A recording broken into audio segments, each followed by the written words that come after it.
What is Parameshwari saying? She is saying, dear Acharyaji, all differences we perceive and all concepts are only thought forms, which is the cause of our sorrow. To be free, we need to abide in the firm conviction of I am Brahma Self. This is the only sadhana and meditation prescribed by Ribhu. I am in family and relationships. I have my daily routines. Ribhu has mentioned in one verse about practice of faith. Kindly tell me with day-to-day simple examples of incidents on how a person who dwells in the bhavana of I am Brahma Self will respond. Kindly tell me what is the best sadhana and meditation I can do so that my illusions will dissolve and I establish in my true nature. With love and gratitude, Parameshwari. Very good question, Parameshwari. And very useful to all the listeners.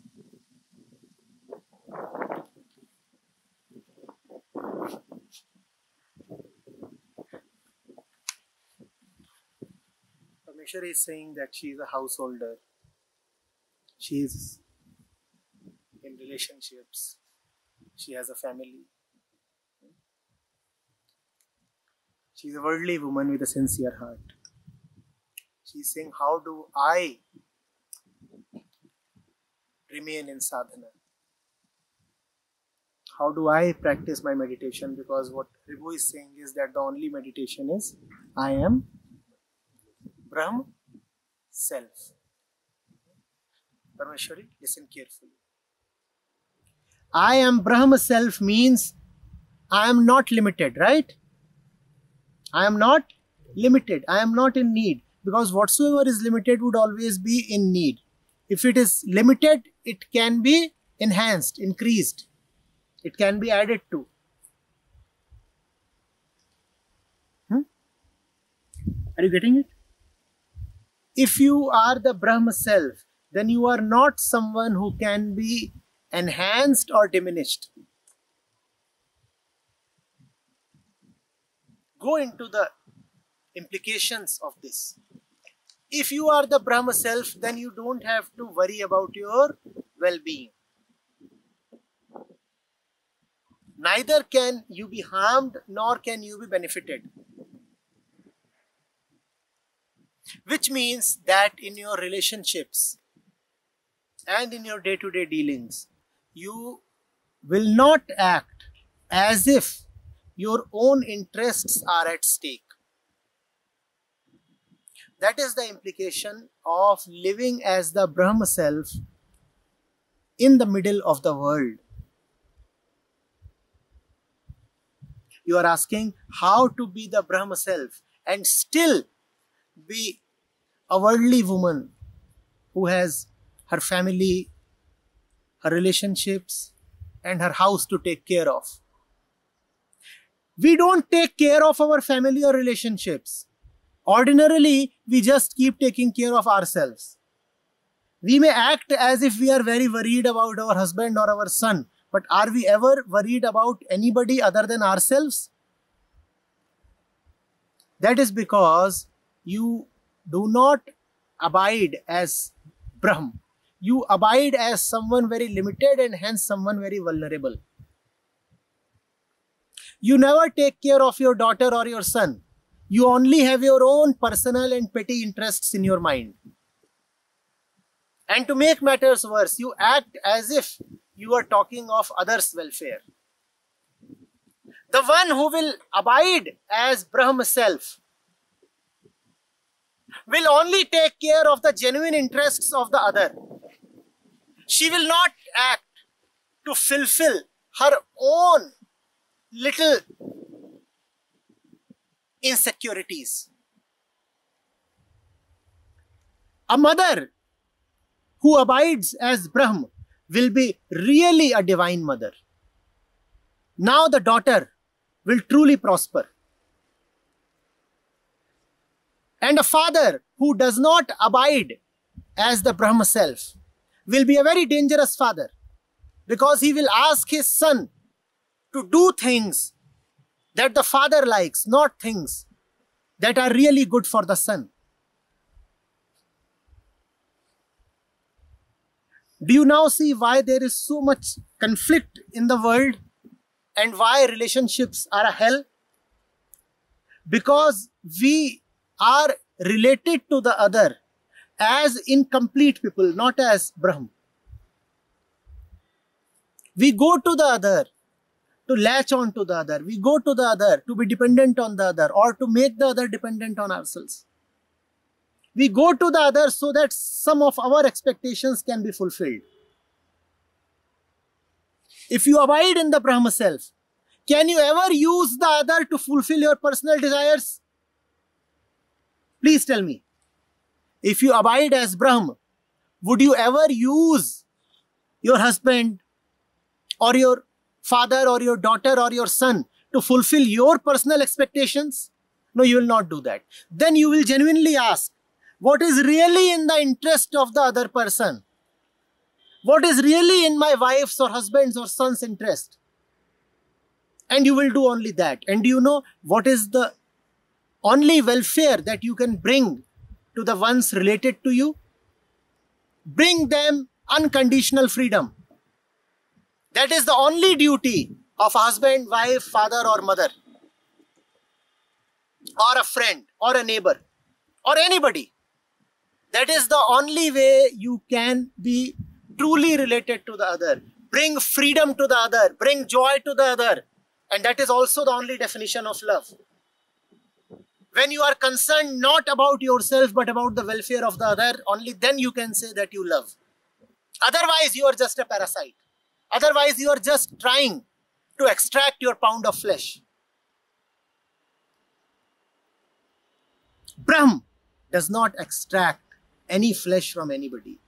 Brahma does not say, I gave you birth, so now you do what I am asking you to do. Brahma says, to really give birth is to give freedom. And if I cannot give you freedom, then I am very dangerous for you. That is why abiding as Brahm is even more necessary in a family. Someone who is living in isolation, if at all he can live in isolation, is at least not dangerous for many people. Why? Because he is in isolation. But if you are in family, then you are related to 10 people. And those 10 people include many vulnerable ones also. A little kid is there. An old parent is there. A diseased neighbor is there.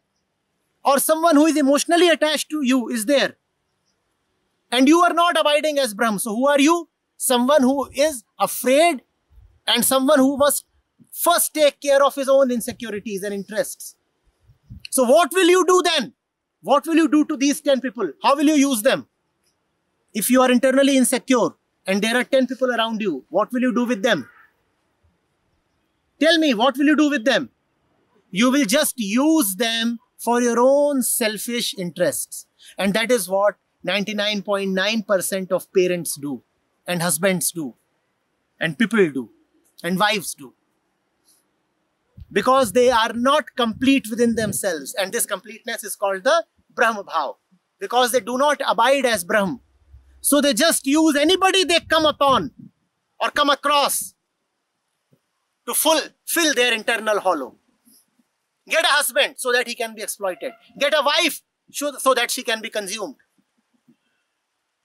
Have sons so that later on you can pile upon them. Have daughters so that later on you can tell them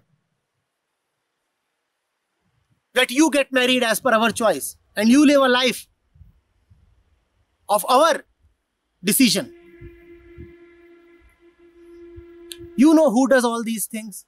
Such things are done only by those who have not lived spiritual lives. People who are averse to spirituality will be very exploitative, violent, and dangerous for everybody, including themselves. Unless a wife lives as the Brahma self, the husband's life will be hellish.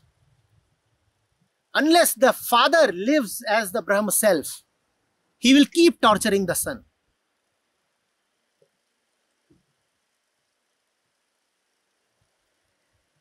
Are you getting it?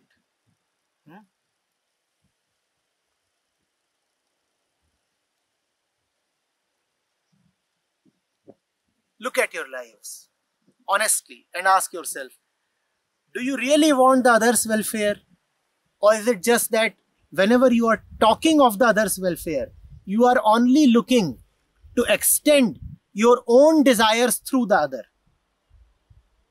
Through the other. The other is just a means. The other is just a medium. And what are your own desires? Are they pure desires? Are they desire for liberation? No. Your own desires are very corrupted desires. And now you want to load your son with the same desires. Do you call this love? Are you a loving parent? Are you a loving husband? Are you a loving uncle? No. But you still have the mouth and the balls to keep talking. And not only keep talking, keep claiming loudly that my son is not listening to me or my husband is not listening to me. Why should they listen to you? To get exploited? To become a victim of your own securities? Are you really giving them sagely advice? And if you are giving them sagely advice, why would they not listen? And if they still do not listen in spite of your advice being sagely, then leave them. Maybe their time has not arrived. One day they will return to you. Are you getting it? Parmeshwari, living as Brahma self does not mean that you just drop the world, renounce everything, recede to a corner and keep chanting. Drop all those images. Living as Brahma self means living with fullness in this world that seeks to make you feel little, mean, petty and incomplete all the time.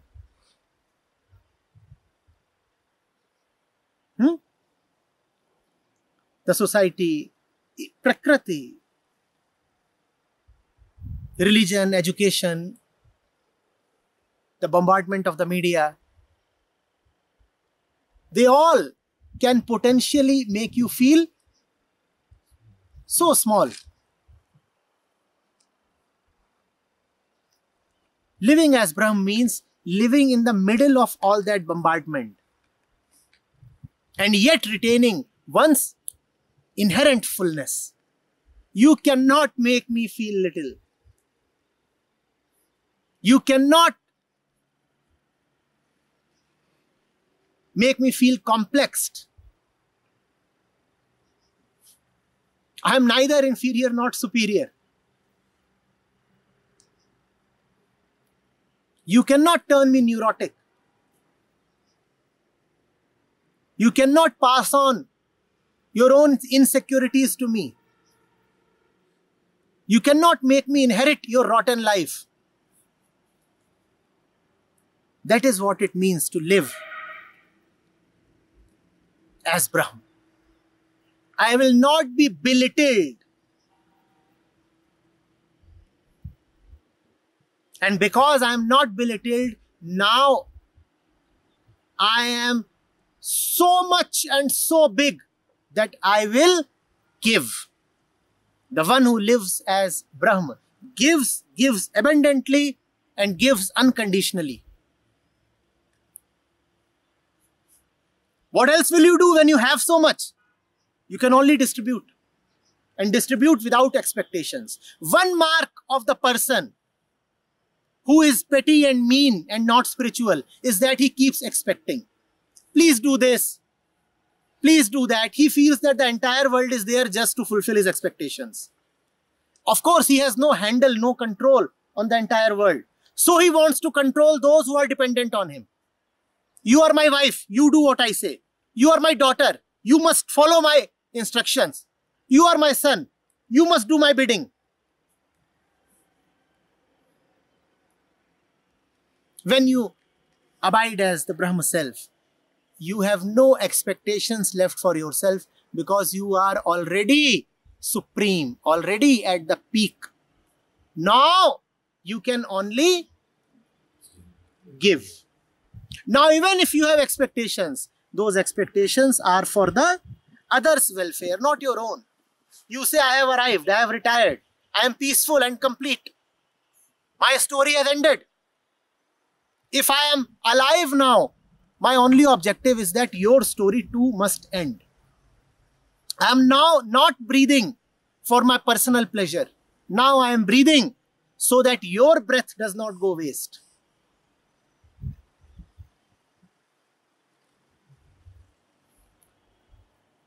If you want to be a good wife, be a Brahma wife. If you want to be a good lover, be a Brahma lover. If you want to be a good husband, be a Brahma husband. A Brahma husband is called a husband.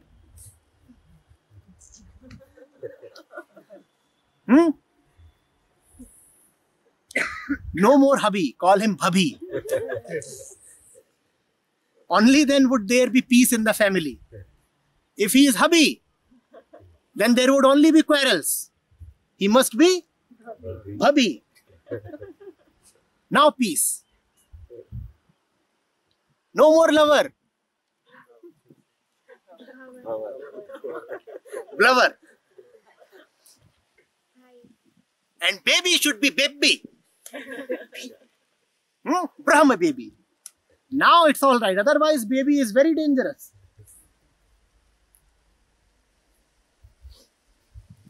Getting it?